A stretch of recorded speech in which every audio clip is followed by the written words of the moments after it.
Alright, Karina baby, for the 24th, let's start reading from A Year Full of Stories.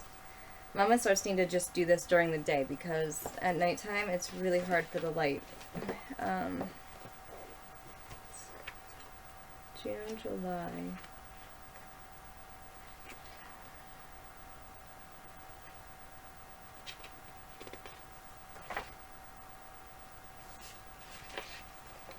Alright, so for the 24th, it is the Seaside Yard.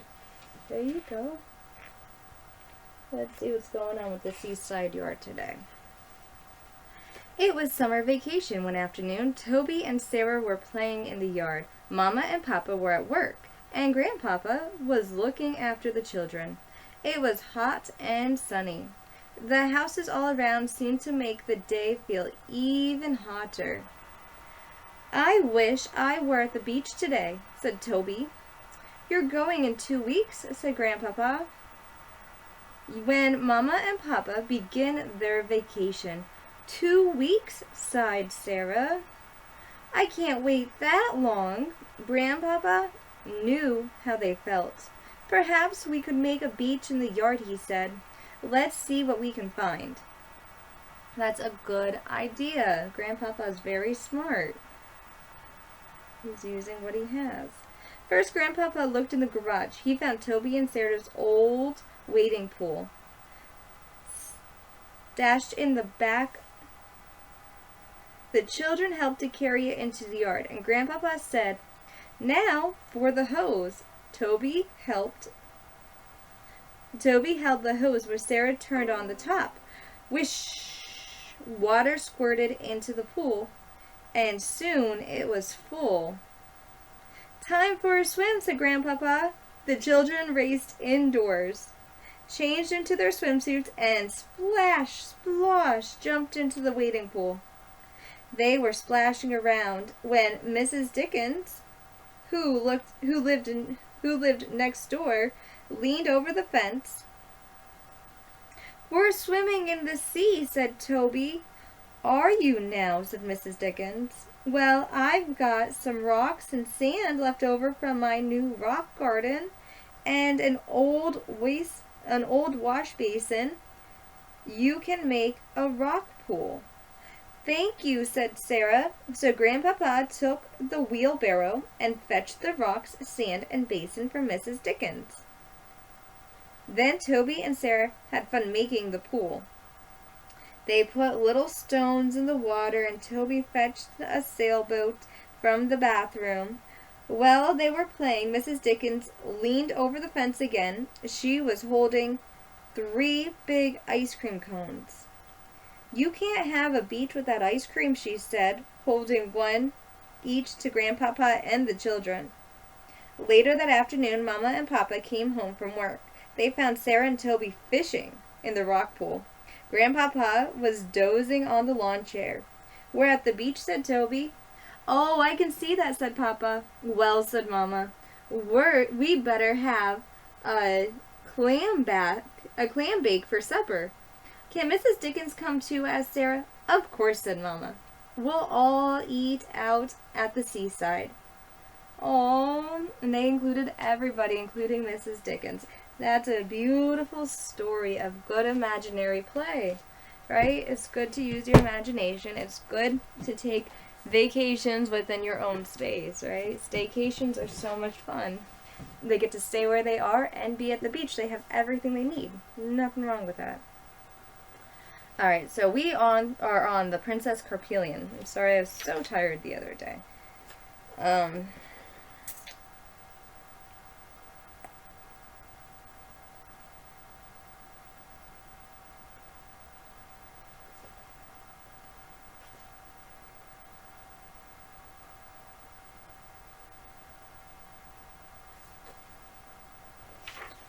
Let's see. So the next one is from the Princess Stories, the Book of Princesses. "You're my little princess." That's how you sign princess. You go over and you go down like a sash, right? And your name means princess. But Mama did happy for you with the K, because you make my heart filled with joy when I think about you, when I see you. I love you. Oh my gosh, baby, I can't wait to see you. I can't wait to hold you. I can't wait to take you places. I love you and I miss you so much. Alright, so let's read from the...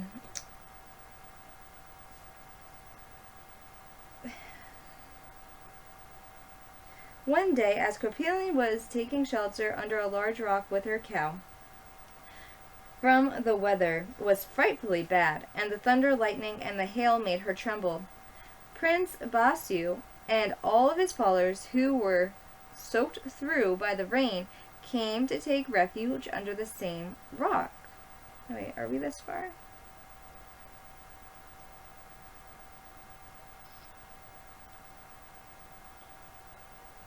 Okay, we're gonna go back to the cause of this violence was that the prince's ladies discovered the fraud, and fearing that they should suffer from it, they initially went and informed the humpback. It would be impossible to describe the excess of his fury. He rushed to the king, thinking he was in the plot. But by surprise of his evidence, he was sure he was ignorant of it. As soon as the poor governess appeared, he flew at her, and taking her by the hair of her head, "Restore Carpillon to me," said he. "I will tear out your heart." She only answered by her tears and throwing herself at her feet. So entrancing him to listen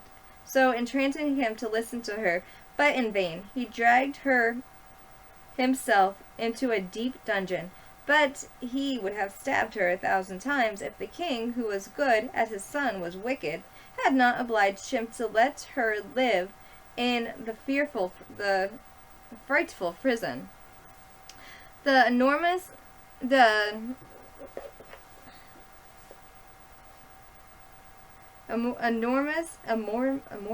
and violent prince issued immediate orders to pursue her over land and sea. He set out himself and rushed in all directions like a man out of his wits. One day, as Carpillon was taking shelter under a large rock with her cow, for the weather was frightfully bad, and the thunder, lightning, and the hail made her tremble, Prince Basu and his followers, who were soaked through by the rain, came to take refuge under the same rock. When she saw him so near her, alas, he frightened her much more than the thunder. She grasped her branch of gully flowers with both hands, fearing that one would not be sufficient, and remembered the fairies explained to her, "Do not abandon me." Charming Amazon. The hunchback cast his eyes upon her. "What hast thou to fear, decrepit old wretch?" said he to her. "If the thunder should kill thee, what wrong would it do thee? Art thou not on the brink of thy grave? The young princess was not less delighted than astonished to hear herself called old. "No doubt," thought she, "that my little bouquet has worked this wonder." And to avoid being drawn into conversation, she pretended to be deaf. The humpback, finding she could not hear, said to her confidant, who never quitted him, "If I were in better spirits, I would take this old woman to the top of the rock and parachute her from it, that I might have the pleasure to see her break her neck, for nothing would be more amusing to me." He really is evil, isn't he? Oh my gosh. "But my lord," replied the villain, "if that were at all rejoice you, I will take her there willingly or by force, and you shall see." Oh my gosh. "Her badly bound like a ball from all the points of the rock, and her blood run close to you." "No," said the prince, "I have not the time. I must continue to seek for the ungrateful woman who has made my life miserable." Wow, baby, this is a good story. Really, it is, because it shows you the type of man you don't want to be with.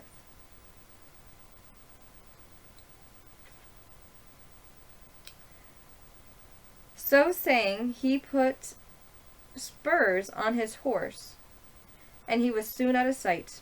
It is so easy to imagine the princess's joy at his departure, for most assuredly the conversation had just had with his confidant was enough to alarm her.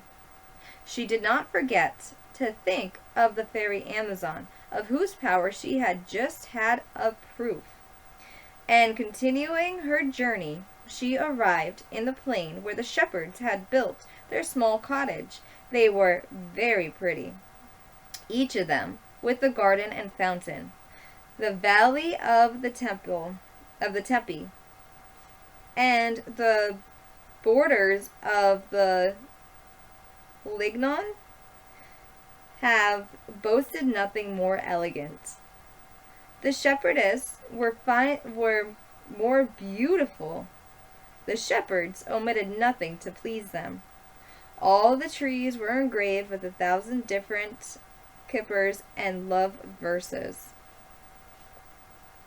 When Carpillon appeared, they left their flocks and followed her respectfully, for they were prepositioned by her beauty and her majestic air. But they were astonished at the poverty of her dress, for though they lived in a simple rustic manner, they prided themselves on the neatness of their attire. The princess begged them to inform her which was the house of the shepherd sublime. They hesitated, and they hastened to conduct her thither. She found him seated in the valley with his wife and daughter, a little river flowing at his feet, making a soft murmuring noise. He had some sea rushes in his hand, with which he was making a basket to hold fruit.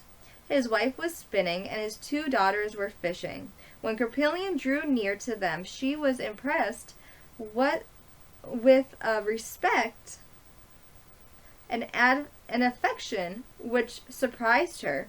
And when they saw her, they were so affected that they changed color several times.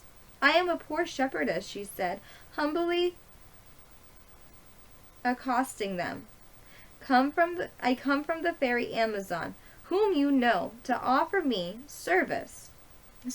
I hope out of consideration for her, you would be willing to receive me." "My daughter," said the king, rising, and in his tune greeting her, "that great fairy is quite right in believing we have the greatest respect for her. You are therefore welcome. And if you had no recommendation but your own, our house would certainly be open to you." "Come hither, beautiful girl," said the queen, holding out her hand. "Come and embrace me. I feel fully disposed to love you. I wish you to take upon me as your mother, and my daughters as your sister." "Alas, my kind mother," said the princess, "I do not deserve this honor. It is sufficient that I should be your shepherdess and take good care of your flock, and take charge of your flock." "My daughter," said the king, "we are all equal here. You come with 2 good recommendations for us to make any difference between you and our own children. Come and sit with us, and let your cow feed with our sheep." She made some objection,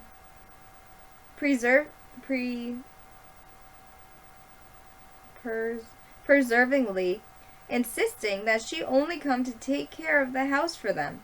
She would have been very much perplexed had they taken her at her word, but in fact it was sufficient to see her to be sufficient that she was more fit to command than to obey. and they were also certain that one of so much importance as a fairy Amazon would not take such interest in an ordinary person. The king and queen looked at her with astonishment mixed with admiration, difficult to comprehend. They asked her if she came from a great distance. She said yes. Whether she had a father and a mother. She said no. And to all their questions she answered by monosymbolisms, as far as respect would permit her. "And what do you call yourself, my child?" said the queen. "They call me Carpillon," she said. "This name is singular," replied the king, "and perhaps some adventure gave rise to it, and it is seldom anyone receives such an application." She did not reply and took one of her spindles from the queen. The wind off of the thread. From the queen to wind off the thread. When they saw her hands, they thought she was talking out of her sleeves. They thought she was, taking out of her sleeves. 2 balls of snow formed in that shape. They were so brilliantly white. The king and queen looked at each other very significantly and said to her, "Your dress is very warm, Carpillon, for the climate we live in, and your wooden shoes are very hard for so young a person as you are. You must be dressed differently." "In my country," replied Carpillon, "they are dressed as I am. But if it pleases you, mother, to order me to do so, I will dress otherwise." They admired her submission, and above all, the modesty which appeared in her eyes and pervaded her whole countenance. Supper time had arrived. They rose, and all entered the house. The 2 princesses had caught some nice little fish. They had also some new laid eggs, some milk, and some fruit. "I am surprised," said the king, "that my son has not yet returned. His love of hunting takes him farther than I'd like, and I am always fearful some accident will happen to him." "I am as much alarmed as you are," said the queen, "but if you like, we will wait supper for him." "No," said the king, "we will do nothing of the sort. On the contrary, I beg when he returns that no one will speak to him, and that everybody will be very cold to him." "You know how affectionate he is," said the queen, "and that will distress him so much. He will be ill in consequence." "I cannot help it," said the king. "He must be corrected." They sat down to table, and some time afterward the prince came in. He had a rebuke on his shoulders. His hair was wet with perspiration, and his face covered with dust. He leaned upon a small spear which he usually carried. His bow was fastened on one side, and his quiver full of arrows on the other. In this state there was something so noble and so huntingly in his countenance and in his appearance that no one could see him without attention and respect. "Mother," said he, addressing the queen, "my wish to bring you the rebuke has caused me a good run over hills and dale today." "My son," said the king seriously, "you cause us more anxiety than pleasure. You know all that I have already said about your love for the chase, but you do not seem inclined to correct yourself." The prince reddened, and what annoyed him more was that he perceived a stranger was present. He replied that another time he would have returned earlier, or that he would have not gone hunting any more till they wished it. "This is sufficient," said the queen, who loved him dearly. "My son, I thank you for your present. Come and sit by me and sup, for I am sure you are hungry." He was a little disconcerted at the serious air with which the king spoke to him, and he secretly dared to raise his eyes, for although he was intrepid in the midst of dangers, he was tractable and stood in great awe of those to whom he owed respect. However, he recovered from his confusion, placed himself next to the queen, and looked at Carpillon, who had not waited so long to look at him. As soon as their eyes met, their hearts beat so wonderfully that they could not account for their adulation. The princess blushed and looked down. The prince continued to gaze at her. Again she rose her eyes gently and looked at him a longer time. They were each of them equally surprised, and thought that nothing in the world could surprise what they beheld. "In the possibility," said the princess, "that seeing so many persons as I have at court, I know no one who could be compared to this young shepherd." "How is it," said he, in his turn, "that this wonderful girl is a simple shepherdess? Ah, would that I were a king to place her on a throne, to make her her mistress of my dominions, as she would be of my heart." Thus musing, he ate nothing. The queen, believing that it was in consequence of him having been unkindly received, loaded him with careness and caresses. She herself handed him some exquisite fruits, of which she was very choice. He begged Carpillon to taste some. She thanked him, and he, without thinking from whose hand he has received them, said sorrowfully, "I don't want them," and coldly left them on the table. The queen did not notice it, but the eldest princess, who by no means disliked him,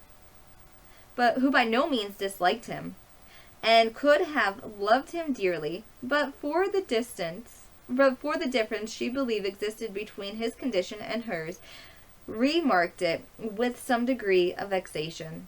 After supper, the king and queen retired. The princess, as was this custom, arranged everything about the house. The one milked the cow, the other made cheese. Carpillon was anxious to work also, as the others did, but she did not been so accustomed to it. She could do nothing well, and the two princesses laughingly called her the awkward beauty. But the prince, already in love, assisted her. He went to the well with her, he carried her pitchers, he drew the water for her, and returned heavily laden, for he would not allow her to carry anything. "But what do you mean, shepherd?"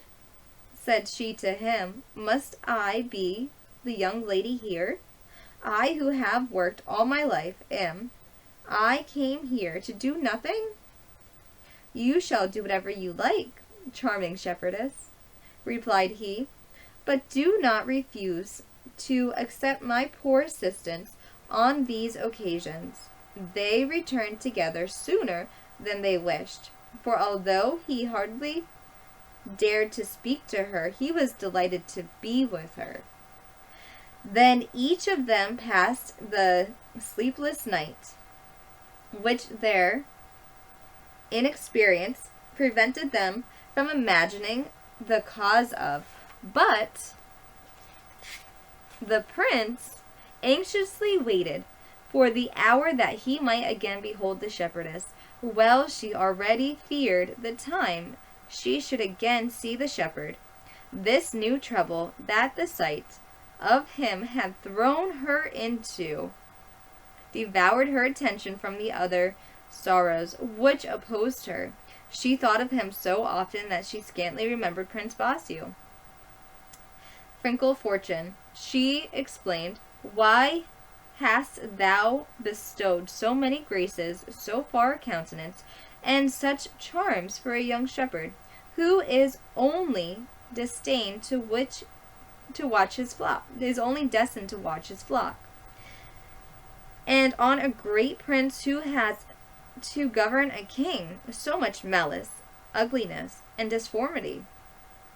Carpillon has never had a curiosity to look at herself since metamorphosis from a princess into a shepherdess, but now at a certain desire to please induce her to seek for a mirror.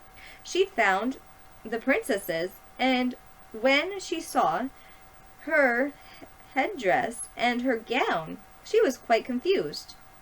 What a figure, said she. What am I like? Is it impossible that I can remain any longer buried in this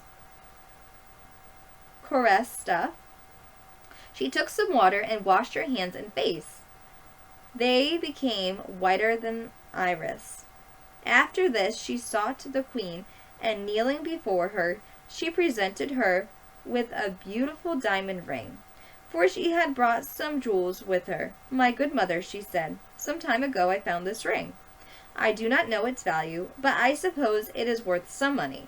I beg of you to account to a proof of my gratitude for your charity towards me, and I further enchant you to buy me some dresses and linens, that I may appear like a shepherdess of this country. The queen was surprised to see a beautiful ring, in the possession of this young girl. I will take care of it for you, she said, but not accept it. Be assured you will have from this morning all that is requested of you. She then sent to a small town not very far off, and desired them to bring the prettiest peasant's dress that has ever been seen. The headdress and shoes, all was complete. Thus attired, she appeared more charming than Aurora. The princess also had not been neglectful of himself. The prince had also not been neglectful of himself. He had put round his hat a wreath of flowers, the scarf by which his scrip was tied, and his hook was also ordinated with them. He carried a banquet to Carpillon, and presented it with a timidity of a lover. She received it with such embarrassment, although she had affectionate good sense. Whenever she was with him, she hardly ever spoke, and she was always in deep thought. It was much the same with him. When he went hunting, instead of pursuing the hides and the deer that he met with, if he found a fitting spot for indulging in his thoughts and of the charming Carpillon, he would suddenly stop and remain in a solitary place, making verses, singing couplets in praise of his shepherdess, talking to the rocks, to the woods, to the trees. He had lost all that joyous spirit which has caused the shepherds so eagerly to seek his company.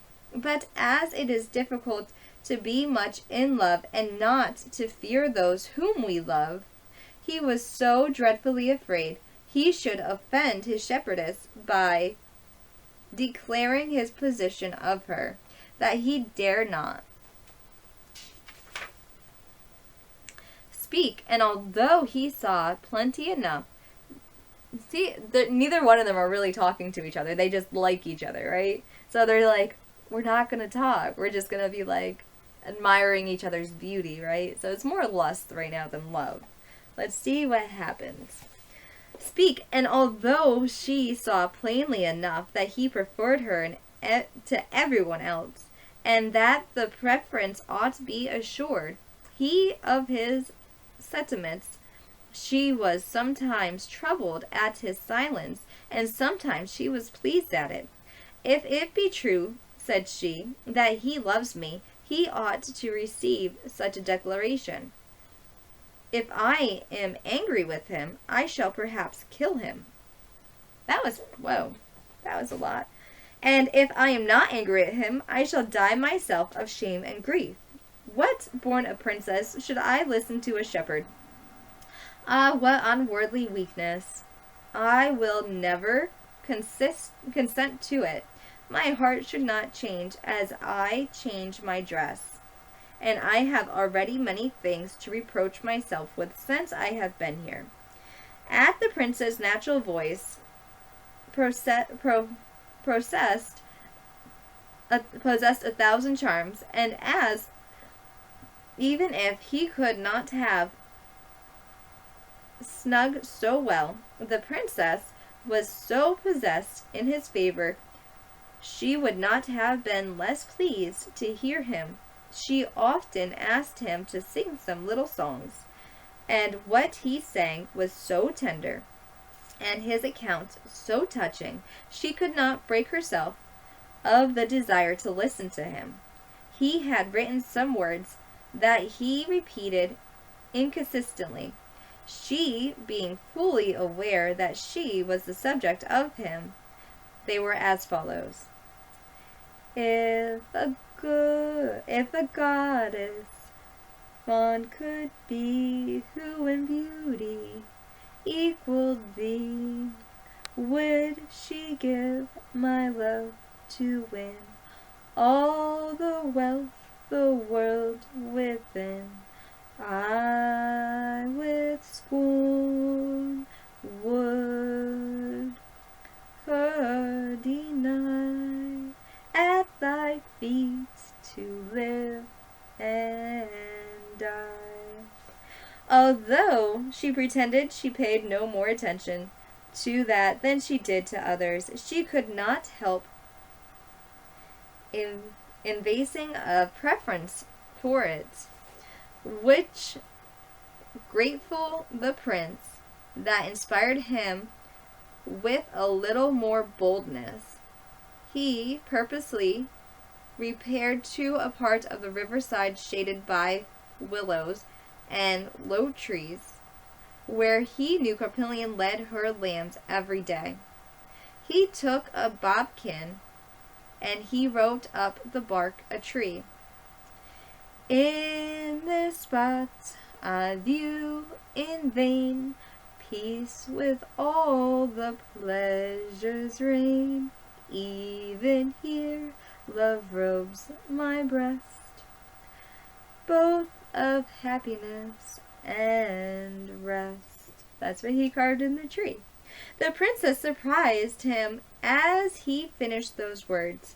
He affected to be embarrassed, and after some moments of silence, "You see," said he to her, "an unhappy shepherd was revealed to the most insensible things, and suffered which he ought to complain of to you." She did not answer, and cast down her eyes.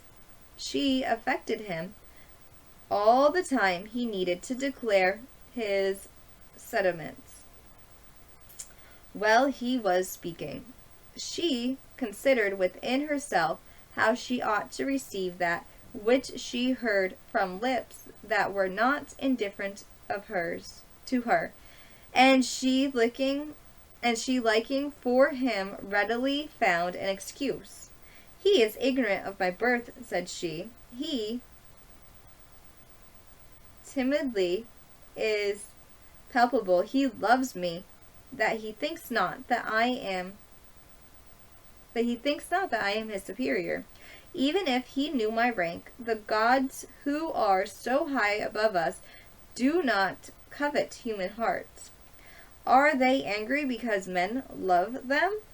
Shepherd, she said, when he has ceased speaking, I pity you.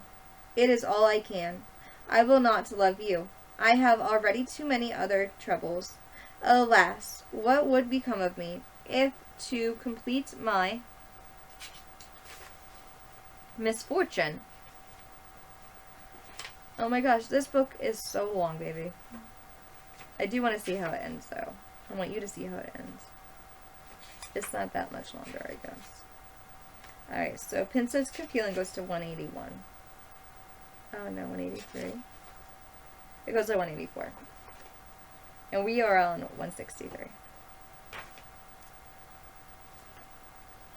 The troubles of love should be added to them. Ah, shepherdess, say rather, cried he, that if you have some sorrows, nothing would more surely alleviate them. I should share them all with you.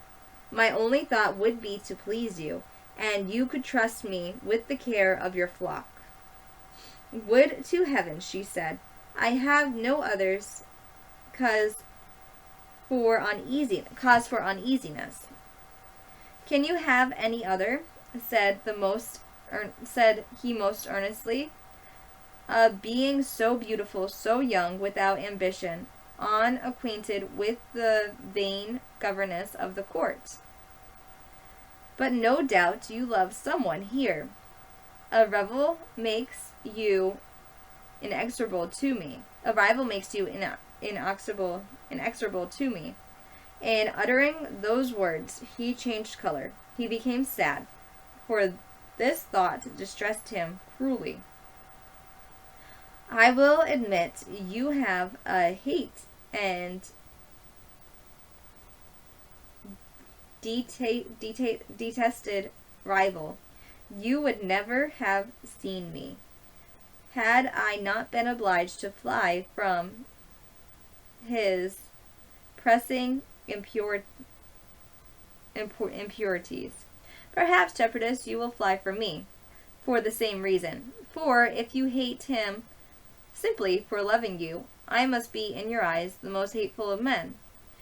Whether I do not think so, replied she, or that I look upon you with you more favorably, I feel I should not go so far to avoid you as I should to avoid him. The shepherd was transported with joy by these kind words, and from that day, what pains he took to please the princess. Every morning he employed himself in seeking for the most beautiful flowers to make into garlands for her. He adorned her cook with 1,000 different colored ribbons.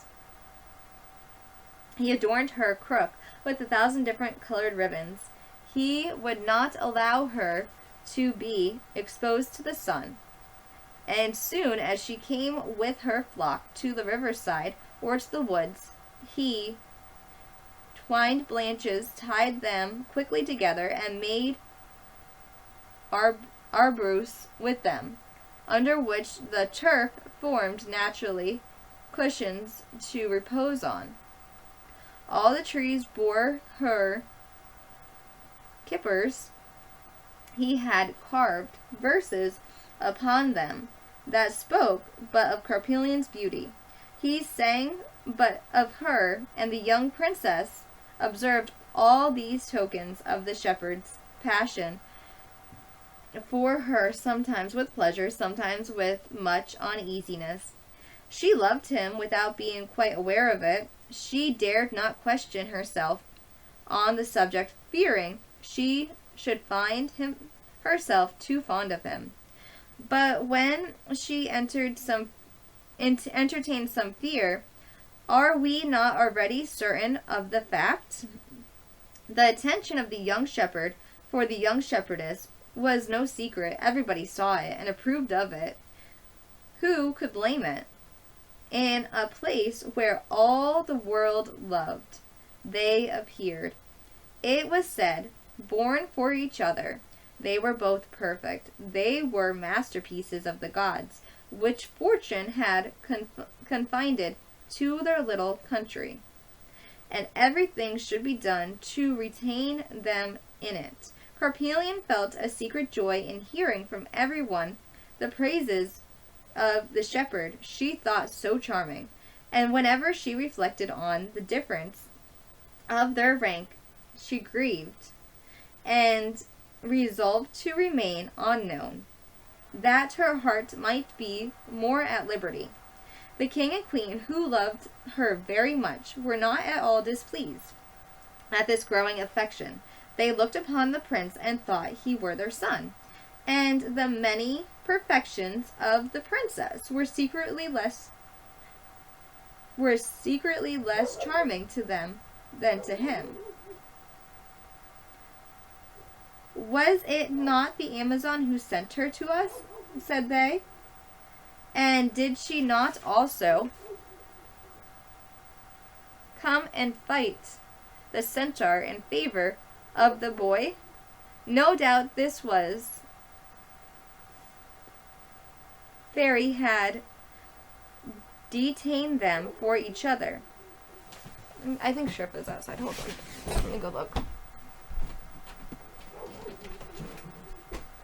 Oh, no, it's Abby. Alright, let me go get Abby in. Baby, I'll be right back.